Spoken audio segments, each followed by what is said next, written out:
Spoiler alert. If you guys haven't watched Star Wars The Rise of Skywalker, then this video probably isn't for you. So,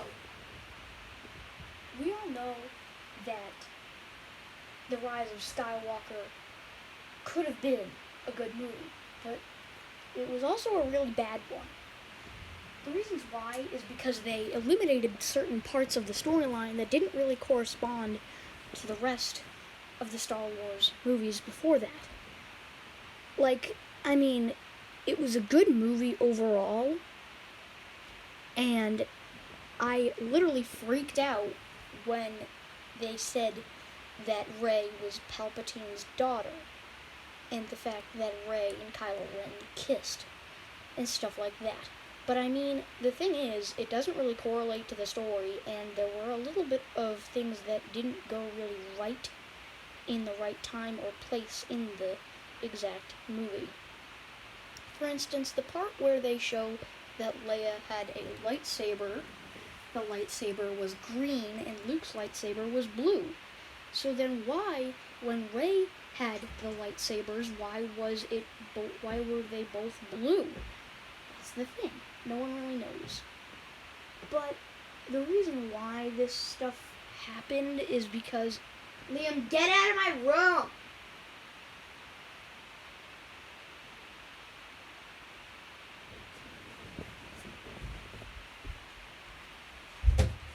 Out!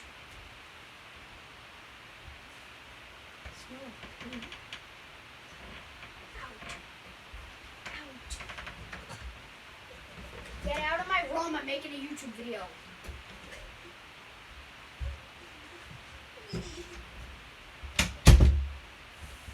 And the reason why this is because the fact that all of this stuff happening doesn't really correspond to the rest of the story.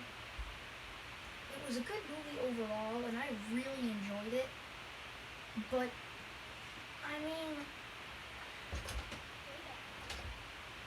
no, she didn't die, Liam. Rey did not die. Rey is still alive. But the thing is, it's kind of weird because it doesn't really correspond to the rest of the story.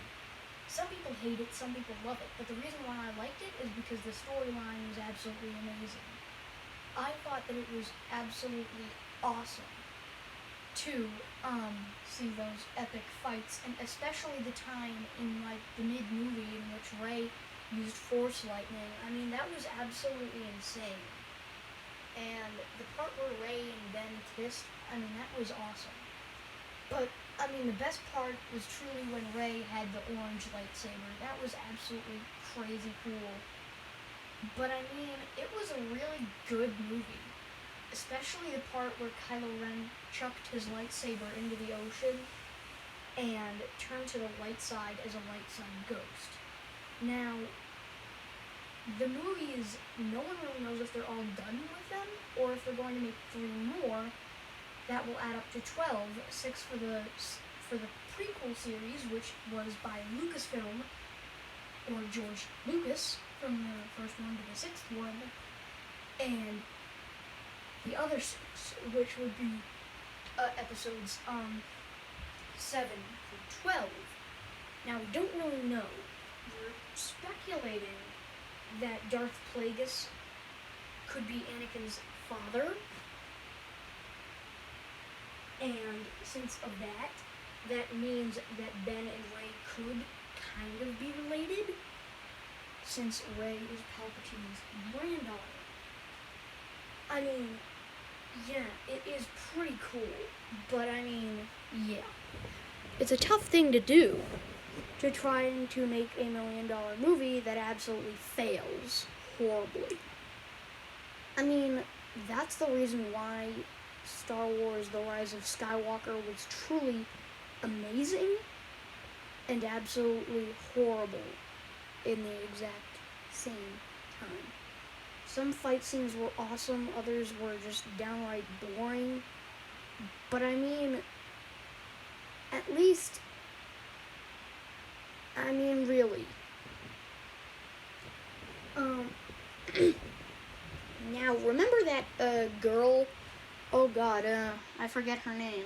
the Golden Mask girl, spice trader, whatever she was, purple dress and the golden looking Mandalorian looking mask thingy, and she had the blaster, whatever her name was.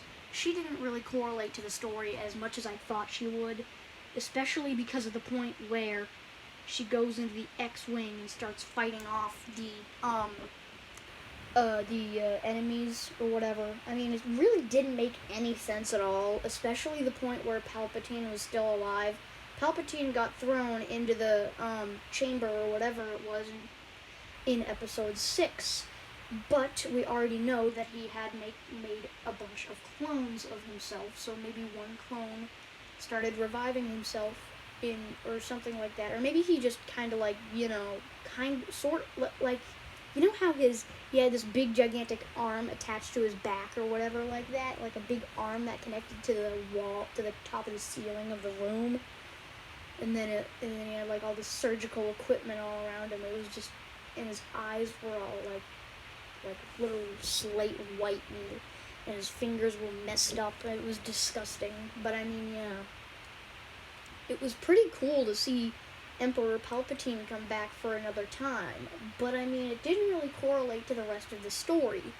And the reason why it didn't really correlate to the rest of the story is because of the fact that it really didn't correlate to the rest of the story. I mean, the fact that Dio was there, I'm not talking about Dio from JoJo's Bizarre Adventure, but I'm talking about D.O. I'm talking about, like, Dio. The little robot dude with the cone face, or whatever his name was. I mean, he was awesome. I loved Dio. He was really cool. I mean, that was the best part. But I mean, really, it was a good movie, but it was also a really horrible one at the exact same time. And maybe J.J. Abrams was just longing to have a Star Wars movie that or maybe he just didn't have enough time to even finish it. I mean, in the last part, the big reason why it didn't go well in the box office is because of the fact that it really failed, and because it isn't a good movie, because of the fact that it doesn't correlate to the rest of the story, and because they didn't fix that green lightsaber that Leia had. Rey should have had a blue and a green lightsaber, not two blue ones. Now, I mean, that should have been a thing that they should have fixed beforehand, but maybe they were just too stressed out about the next movie that they would have to produce, or whatever the crap they were thinking about in their minds. So that's basically Star Wars: The Rise of Skywalker, the reasoning behind why it was the worst and the best movie of all time in the Star Wars franchise. Thank you for listening. Goodbye.